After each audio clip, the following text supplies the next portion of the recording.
Today's presentation is going to be presenting a new tool that we developed to help woodlot owners assess risk to tree species on their woodlots. And instead of a traditional PowerPoint slide by slide, I'm going to be jumping around from screen to screen, sort of introducing this tool, and then we'll be looking at something else to compare things. So what you should see now is the introductory slide to the presentation, which is also this new tool that we've developed. And while I guess the acknowledgement on the slide acknowledges myself, this work is not just myself. I've brought together or summarized the work of many others in order to come up with what we're calling a climate change risk index for tree species of the Wabanaki-Acadian Forest. And I have on this opening slide here as well. And yeah, we call this version 1. And the reason I wanted to make sure version 1 was on there is that climate change science, as it pertains to forest and forest ecosystems, is a rapidly evolving and developing science. And so this tool that we've developed that we're presenting today sort of represents the first stab at this. But I would like to see this tool revisited every couple of years for sure, to make sure that it incorporates the latest science as it's being published, because there remains a lot of uncertainty with our knowledge of how we think climate change will impact our forests and the tree species within it. Just to set a little bit of context here, I hope most people on the call today had a chance to listen in to a series of webinars that the New Brunswick Federation of Woodlot Owners hosted last fall. So last fall, they have a project called Towards Resilient Woodlots, Risk Assessment and Mitigation, and they invited a number of speakers to give webinars, talks on specific climate change risk to forest. So there was a number of speakers invited, for instance, Megan DeGraff, there was myself, Sarah Weatherby, Roger Collette, Loic de Orangeville, and each of us presented a different aspect or a different climate change risk factor. For example, last fall, I gave a webinar on the effect of climate change on wind and wind throw in forest. Or there was a talk on pest and diseases or drought and wildfire. And so each one of these talks provided some background and some insight onto how climate change will impact these risks and how it may affect the forest. And so what we've decided to do here was to take some of that information and to synthesize it and to bring it together into a tool of sorts. And so that's what I'm going to be presenting today. And that's this climate change risk index. And the purpose of this, or my hope for it, is that it will help to provide support and insight to woodlot owners to help facilitate climate-informed forest management planning. It will hopefully help them, woodlot owners, to be able to gain some insight in terms of when you're doing the planning of your woodlot, how may climate change be impacting the various species that I have on there, and hopefully that will provide you some support in your decision making. And it's my understanding that this tool that we're going to go through today, eventually there'll be an online version of this available and also a print version at some point in time. So just quickly to go over today's agenda, I'm going to give an overview first of what this climate change risk index looks like. And then we're going to dig a little deeper and to provide some context and rationale for how it works. And then I'd be happy to answer any questions and receive feedback on what we've presented. So to begin, I'm going to quickly just do an overview of the climate change risk assessment. So what it is, it's a series of tables, 3 tables specifically. And again, I hope everyone can see my mouse. And so this first table here, it is table 1, and it pertains to climate change risk index for softwood species in our Wabanaki-Acadian Forest. And so we have on the left-hand side a list of our tree species. And then going along the top, we have 5 different columns, and each column refers to a different climate change risk factor. So we have warming, drought, wind, wildfire, and pest. And it should be pointed out that pest has been abbreviated for the sake of the table, but pest refers to specifically pest and diseases. So things like insects or other wildlife, or diseases such as pathogens, such as fungi or virus and that sort of thing.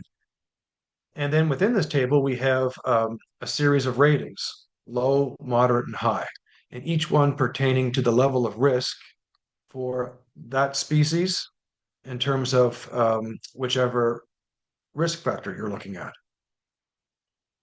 So there's a table for softwood species, and then table two is a table that's been brought together for our hardwood species, same format. And then finally, in table three is a combined index. And so in this combined rating, what we've done is for each one of the tree species in tables one and two, our softwood and hardwood species, we've then now summarized those individual risk factors for each individual ratings for each one of those risk factors, and come up with an overall rating for whether or not that species is at risk or low risk given the magnitude of climate change that's expected in the near term.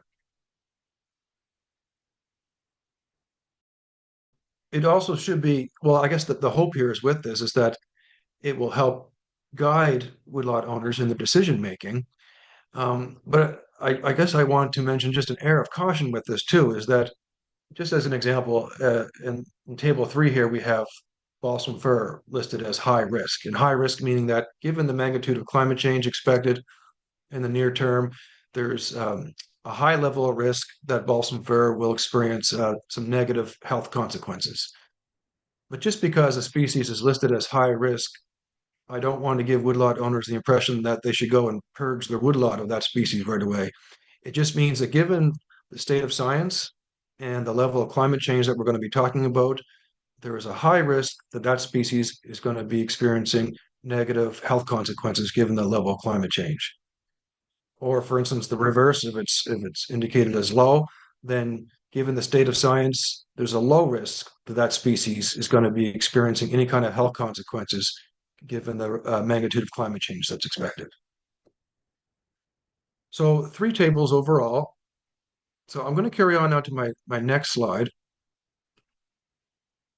In table two, the table pertaining to hardwoods, there are a few notes here in the table. For instance, there's a few footnotes next to species, footnote one, American beech two, another note for ash species.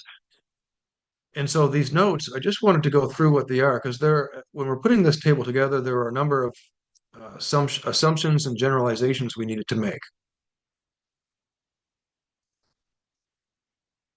So the first note, or I guess caveat with that table too, is that some native hardwood species that we have in our Wabanaki-Acadian Forest are missing. So that list of species here in the hardwood table, so there's 15 entries right now, but we have more than 15 hardwood species in our forest. And some of the reason for some hardwood species missing from the list is simply due to, well, lack of scientific studies concerning the sensitivity to climate change of those species, but also to other things such as perhaps their small size. So, as an example, striped maple and mountain ash, considered trees, but small trees, and very little scientific studies that have been done looking at the effect of climate change on those species. Or as another example, the species butternut that's native to our forest is also not in the list.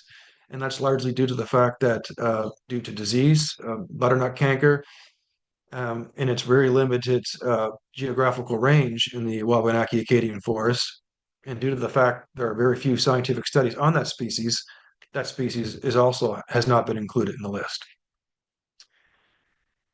American beech is included in the list, but one important note with American beech is that at one time it dominated the canopy of many old growth stands across the Wabanaki-Acadian Forest, but due to beech bark disease, its current population has been largely diminished to a minor component of today's forest. But the note here is that despite this, there is a lot of work currently underway to to try to develop beech bark resistant, beech bark disease resistant beech, and that despite the fact that the beech here are afflicted with beech bark disease, most climate change related studies show that beech would in fact do very well under climate change if it wasn't for that beech bark disease. But perhaps with some of the work underway with developing disease-resistant beech, it could become a larger part of the future forest at some time. And so I provided a link here to an interesting study at the University of Guelph talking about the development of disease-resistant beech. Another note I have here on table 2 is that um, I've lumped ash species together into just one entry, ash species, and this includes our native white ash, black ash, and red ash. And the reason they were lumped together is because, again, there are very few studies on the effect of climate change on individual species. But taken as a whole, there's enough there to be able to have it as an entry and to talk about it in general terms. Similar story for poplar species. So we have 3 native poplar, trembling aspen, large tooth aspen, and balsam poplar. And again, I've aggregated them into just poplar species in that table. I'm just going to go back to table 2 for a second so you can see what I'm talking about. So here, poplar species is just one entry. And that's again because due to the fact that there are very few scientific studies that have been done on individual species of poplar. So they've been just aggregating here for the sake of simplicity. And then lastly, the last note I have on table 2 I wanted to bring up is a similar story to American beech. White elm is also an entry in that table. And at one time, white elm would have dominated many of the valley bottoms across the Wabanaki-Acadian Forest. And I'm sure many of people on the call can remember those times. But Dutch elm disease has had a substantial negative impact and diminished white elm populations to a minor component of the forest today. But despite this, studies that have been done looking at the impact of climate and climate change on white elm, it's a species that would also do well as well under a warming climate if it wasn't for Dutch elm disease itself. But there is work being done similar to beech on developing disease-resistant elm trees. And so in the tool, I just provided a link here. I'm not going to open it right now, but to just as an example of a project underway looking at the effect of um, or looking at the development of disease-resistant elm trees.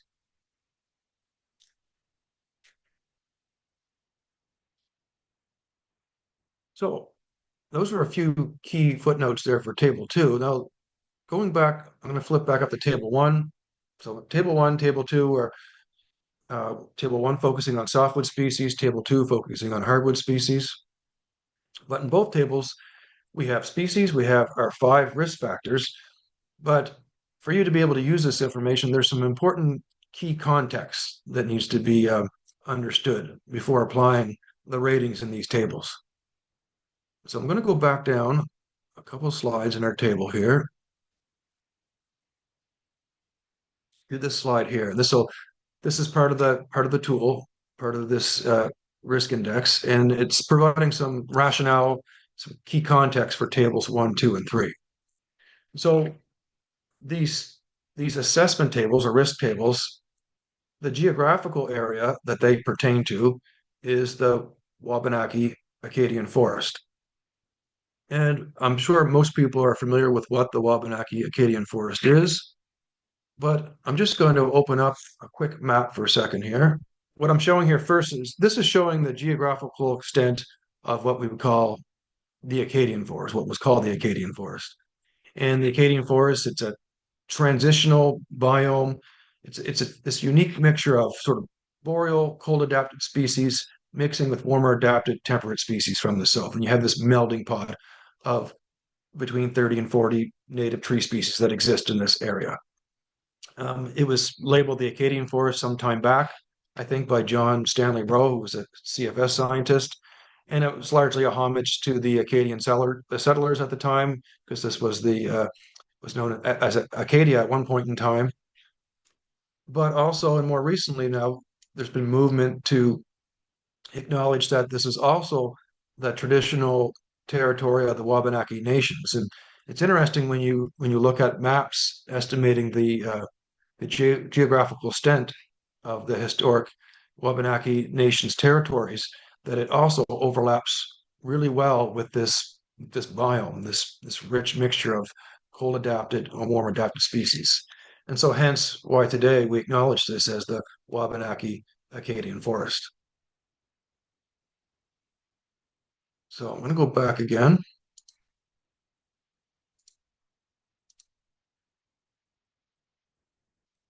So that's the geographical extent we're talking about.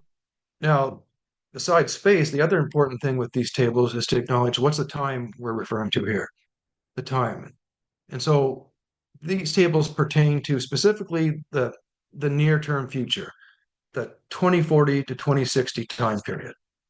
So when we're talking about risk in this table, we're talking about risk to climate change that will occur within the next uh, 20 to 40 years. So this risk assessment pertains to the potential negative health consequences to tree species given the predicted magnitude of climate change by this time period. And this time period was chosen as it's near term enough to have practical management planning value, yet not too far into the future as to avoid the unnecessary uncertainties associated with longer forecasts. So it's meant to be a meaningful time period for which to develop this tool for. So that's the time period we're talking about. Now, besides space and time, well, what level of climate change are we talking about here? And so in order to develop such a tool, you need to take this into consideration. What is the scenario of climate change that we're talking about? So for this risk assessment, it pertains to, it pertains to the Intergovernmental Panel on Climate Change, the IPCC, middle of the road climate change scenario. And this middle of the road climate change scenario has a designation. They call it the SSP2 RCP 4.5, which is quite a mouthful, but SSP stands for Shared Socioeconomic Pathway, and RCP stands for Representative Concentration Pathway. And that's just a fancy way of the International Panel on Climate Change, them developing, it's a storyline or a narrative of how they think the climate may change given certain actions and activities of humanity into the future. And this particular climate change scenario, 4.5, it represents, the most likely climate change outcome for the Wabanaki-Acadian Forest, given current international commitments to greenhouse gas emissions changes.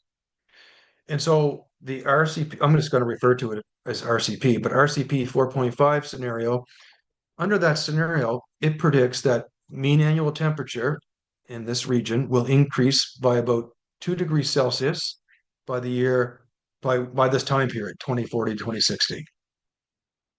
And it also predicts during this time period that annual precipitation levels will increase about 5 to 10%. Now, I'm just going to share another screen for a second, but I also see some things in the chat. Okay, just making sure there's no questions or anything for me there. Let's share my other screen. Just to give you a little context in terms of this RCP 4.5 scenario, what that refers to is, here's a little graph showing mean annual temperature for our region, for the Wabanaki-Acadian Forest, throughout the 20th century, which is this black line, up until the present time, which is this yellow dot right here. And this red line here shows the change in mean annual temperature under something they call RCP 8.5, which is a very high emission scenario. It's sort of like a worst case scenario. And this blue line into the future throughout the 21st century is what they call RCP 2.6, which is a best case scenario. It's the scenario that we're trying to achieve under the Paris Climate Accord. RCP 4.5 sort of, it follows actually, it tracks very closely with 8.5 up until mid-century, but then it becomes sort of in between these two scenarios. I don't actually have it on here right now, 4.5, but it runs somewhere like this. But nonetheless, over the next 20 years, we can expect, even under RCP 4.5, 1.5 to 2 degree increase in mean annual temperature over that time. with a 5 or 10% increase in precipitation. Now, in the um, in the talk itself, in the tool itself, I'm going to go back to it here. This climate change information that I'm using is actually based on a more recent resource, something called climatedata.ca. And I provided the link to it in here because I thought that users of this tool might be interested in going and checking out some of this climate data for themselves. And I've opened up this in my web browser, this portal. I'm just going to open it up for a second.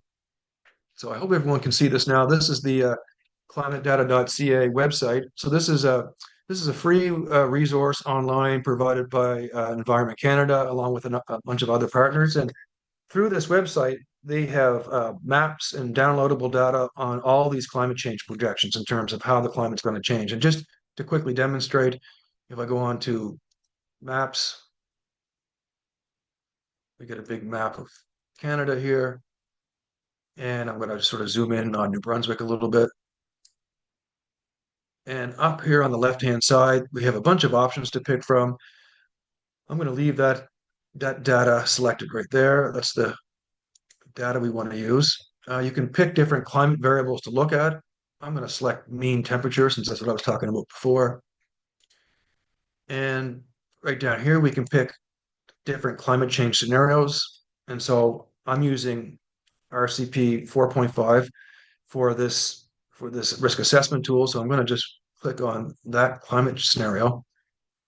And then there's some other values that you can change in here to refine the climate data you're looking at, but this is good for our sake right now.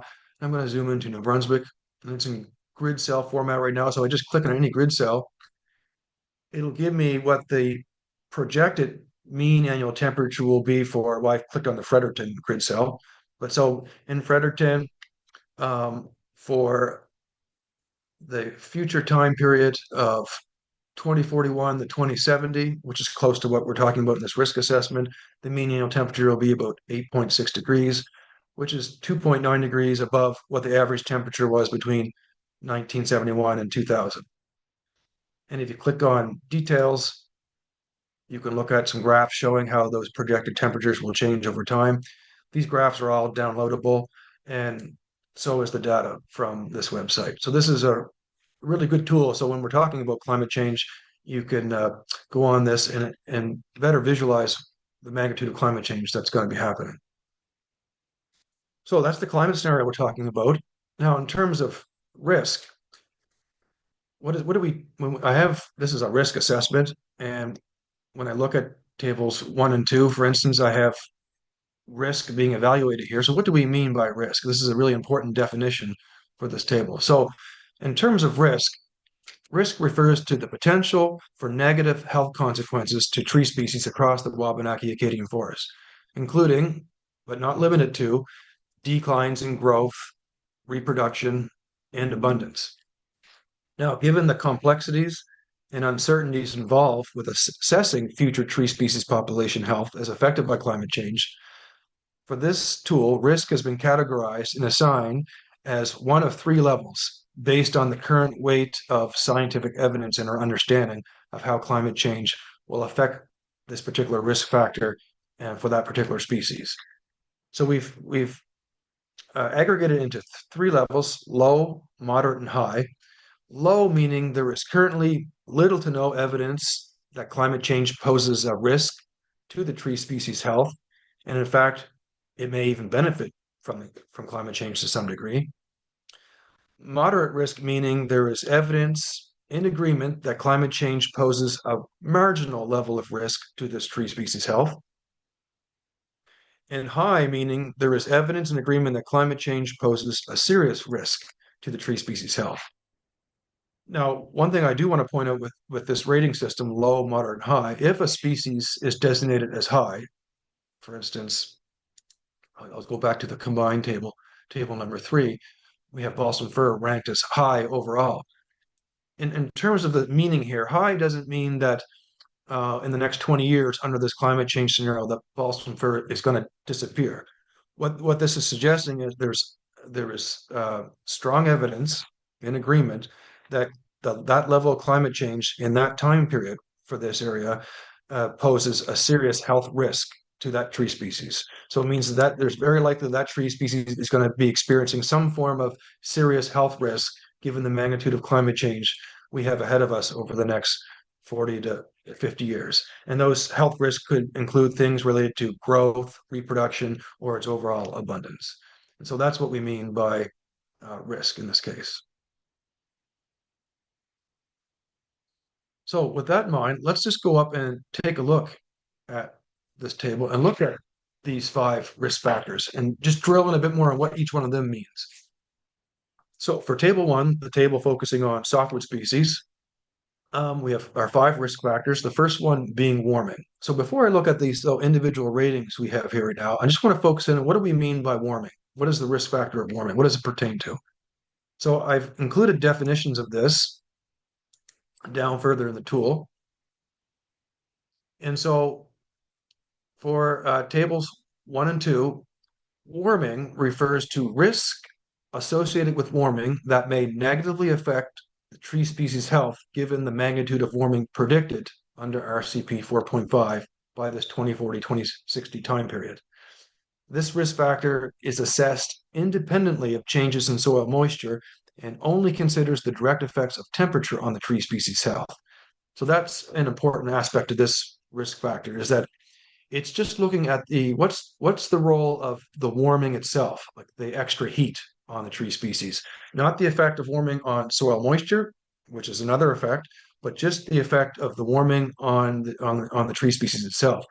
Because trees are organisms with various physiological processes that are temperature sensitive, as there's warming, it's going to impact some of the various physiological processes that take place within these trees. And with a certain level of warming, some tree species will be more negatively impacted than others. So that's what warming is referring to here. When developing these risk factors, I synthesized quite a bit of information, typically 10 to 12 scientific publications or other reputable sources of information to come up with this index. But just for the sake of simplicity, I've included 3 references within here that I use that are part of that, just so the users of this guide could get a sense of some of the types of publications that were used to develop this risk index. So here's a few examples here. And so I'm going to go back up to table 1. And so we look down then for our softwood species in terms of warming. Balsam fir, there's a high risk of health consequences due to warming, given the level of climate change. If I go down and look at some of my other species here, I'm just going to pick white pine as an example. Given the level of warming that's anticipated over the next 20 to 40 years under RCP 4.5, health risk related to warming is considered low for white pine.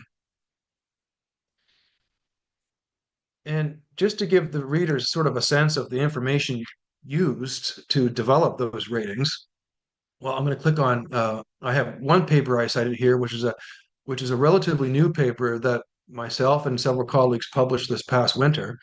And I'm going to share it here for a second. Where's that paper at? There it is. So hopefully everyone can see that. This was a study that we conducted a few years ago. And this is the published version of it. And this specific study, what it did was there's a nice diagram down here I'm going to zoom to. Oh, where is that? Here we go. This is a diagram here showing some small greenhouses or growth chambers. We call them phytotrons. And within these phytotrons, we grew conifer species for 2 growing seasons. And we subjected these conifer seedlings to various levels of warming. We controlled for soil moisture. We kept it constant, but we grew these seedlings in different phytotrons, each phytotron having a different temperature they were grown under. And some temperatures being quite extreme, being upwards to 18 degrees above the normal summer temperatures outside. And so this type of study gives us quite a bit of insight in terms of, well, how do individual tree species respond to different magnitudes of warming on its own. And we're able to see how warming affects the various physiological processes in these different tree species. In this study here, I believe we had balsam fir, red spruce, black spruce, white spruce, jack pine, white pine, uh, and hemlock as well. So that's just an example of the type of study we would use to build these types of assessments. So I'm going to go back up to my table again. There's table one. And so the next risk factor over drought, what drought is pertaining to specifically, again, it's defined in the tables. I'm going to go down to that definition. So in this case, drought refers to risk associated with drought that may negatively affect a tree species' health given the increased frequency of severe droughts expected under RCP 4.5 over the next 20 to 40 years. Drought tolerance is the ability to survive and to sometimes grow during periods of water shortage. And this risk factor, what it attempts to do, it attempts to take into consideration different tree species, different strategies for dealing with drought, including drought avoidance. Some tree species have the deeper root systems or ways of adjusting respiration and photosynthesis within their leaves to make them more robust during times of droughts. Some species are more resistant to drought, for instance, by having the ability to resist things like embolism and cavitation due to drought. Or some species are just more resilient to drought in terms of if there is a drought, they're able to bounce back more quickly. And these different strategies are controlled by various traits that our different tree species exhibit. And so developing this drought index involved, again, scouring the literature and looking at different tree species and their different traits and understanding how these different traits make them either more vulnerable or less vulnerable in times of drought. And again, I just provided a few examples of some of the studies that we based this off of. I don't think I have time to open it today, but there's an interesting website down here. The link is there as well to the United States Department of Agriculture. They have a plant traits website for all of our tree species here. They have a whole series of different plant traits listed and described. And that was a useful tool too when developing this drought index. So that's drought. In terms of our next risk factor, wind, I'm going to go down and define wind. So wind in this case refers to the risk of wind throw occurrence, which is the overturning of trees from either uprooting or stem breakage. And when evaluating risk to wind or wind throw to these tree species, well, we took into consideration tree morphological traits, including things like rooting depth, stem density, elasticity, crown structure, leaf form, because it's all these things combined that impact a tree species' ability to resist overturning, like whether that's uprooting or stem breakage due to wind throw. An important note with this risk factor is that, well, wind is a very difficult one for climatologists to predict going forward in terms of how much wind there's going to be. But there's pretty strong consensus that the level of wind that we experience in this region is not going to decrease, over the next 20 to 40 years. And in fact, it's more likely to increase. But how much is very hard to say.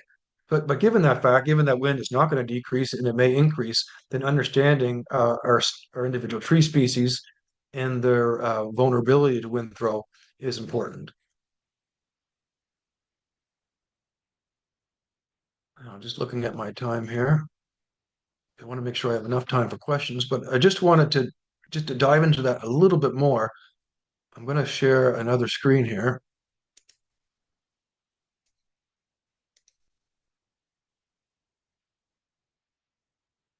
Now, everyone hopefully can see this new screen.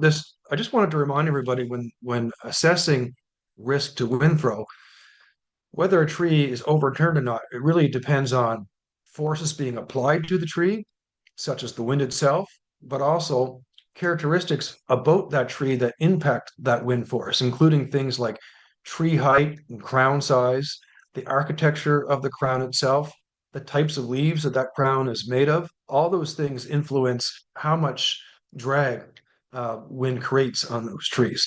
So a number of tree traits come into play there.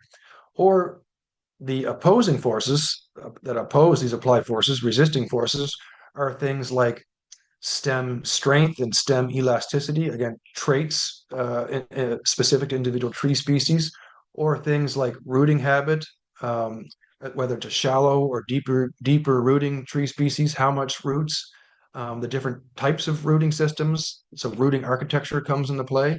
So these various plant traits come into play when trying to understand and decide how vulnerable a tree species is to wind. So that takes us through wind, and then our next risk factor is wildfire. And in terms of what we mean by wildfire in this case, wildfire, this risk factor takes into consideration a balance between tree flammability, resistance to fire damage, and recovering following wildfire. So this was a tricky one to put together, and so we attempted to summarize this into one risk factor in terms of wildfire risk, and it's this risk factor is attempting to try to balance well the flammability of a tree species, versus how vulnerable is it to catching fire, but also balancing as well that the fact that some species have some traits like thicker bark or different branching and crown architecture that makes them a bit more resistant to wildfire as well. And also the fact that some species have a different ability to bounce back or to show resilience following wildfire. So taking those things into consideration, and again, I've provided a few some of the scientific sources we use to evaluate this. Combining these things, then we came up with our wildfire risk factor here. So just to show a couple of examples, under wildfire, we have balsam fir as being high risk. And the reason being it fell into being high risk in this case is that balsam fir, along with some of our other coniferous species, have tissues that are highly resinous and contain flammable chemical compounds. So that makes them more flammable. And also they have traits that make them not so resistant to wind. They burn easily and are destroyed easily, and don't necessarily have the vegetative means to resprout or to grow back quickly after fire. And so, for those various reasons, balsam fir was deemed as high risk under wildfire. And just as well, I guess looking at table one in softwood species, if I go down my list and for wildfire, look at something like white pine, we classed it here as moderate. In this case being white pine is also flammable, but it has some traits that make it more resistant to wildfire when wildfire does occur, depending on the severity of fire, such as the high crown and thick bark that can develop with white pine. So our last risk factor we have on here is pest, pests being both pest and diseases. And I'm just going to go through the definition of what we mean by pest and diseases in this case. So risk associated with pest refers to the potential negative effects of pest and diseases on tree species health as the climate changes. And it's worth noting here that when it comes to pest and diseases, that of all the five factors evaluated, this would be the one that was the most complex and I would say currently most uncertain when considering the climate change effects of pest on our tree species.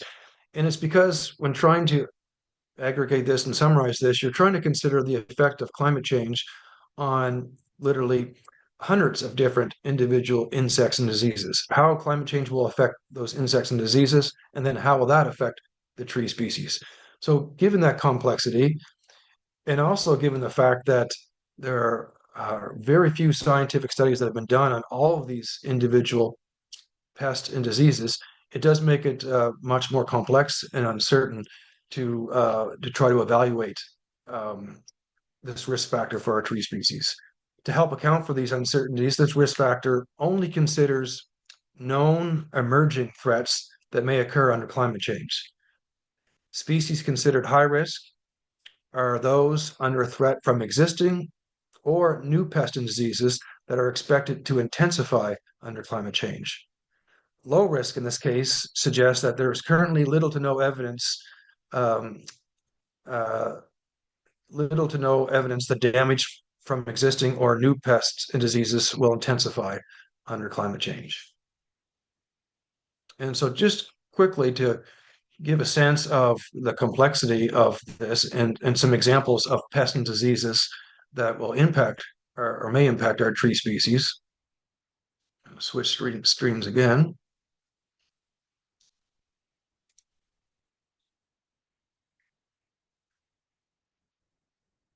So these are the sorts of organisms, pests and diseases that I came across as scanning through the literature and trying to understand how this risk factor would play out for our tree species. One emerging threat worth acknowledging that is fairly high profile now that most people have heard about, though, is something called hemlock woolly adelgid. Hemlock woolly adelgid is not a native species to North America, and it's currently making its way northward. And this is a really good example of the effect of climate change on a potential insect pest. Where this insect pest, it's known that cold winter conditions do constrain it currently to the south. But there's been a number of studies that have been done. I just provided an example right here of one such study that show that given the magnitude of climate change expected over the next 20 to 40 years, that cold limit that currently keeps it to the south will be shifting northwards. And so it's likely that over the next 20 to 40 years, we'll see more hemlock woolly adelgid making its way up through Nova Scotia and into southern New Brunswick. So that's an example of an emerging insect pest. Another one that's quite novel on the radar of some insect ecologists is something called oak wilt that is currently to the south of us. But there was a fairly high-profile study published a few years ago assessing the effect of climate change, this RCP 4.5, on the movement of oak wilt northward and to affect our native oak species, specifically red oak.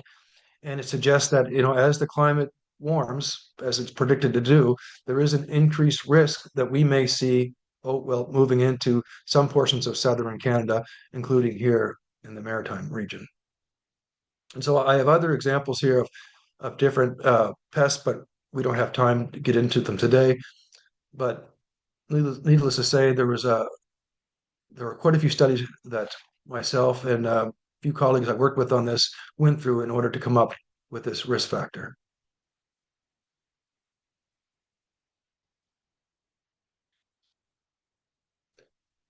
Um, so the last thing I want to say before we end today, move to questions, is that those are the 5 risk factors we've gone through and we've defined them here. So the tables will be available at some point for users to look at and to see the ratings for yourselves and why they're there. Hopefully, there's been enough information provided to give the proper context for where this tool comes from and how it's developed. The last thing that I want to mention is that, well, this is the first version of this tool, and as the science matures and progresses, hopefully we'll be updating this tool as time moves on. And also, too, that on this current version of the tool, there was myself and I worked with some other colleagues, and I've also had this work peer reviewed by a couple of close colleagues, that being Dr. Lowe de Orangeville, who's a forest ecologist currently out of the Université Laval, and Dr. Michael Statsny, who's a research scientist, insect ecologist working at Natural Resources Canada. Just wanted to mention those 2 folks who were helping me out. So I think I'll stop there. I want to thank everyone for their time, and I think we still have 10 minutes for questions here in case there's any questions today. And also I'm available anytime if people want to reach out by email if they have questions about this tool and its application. Thank you very much.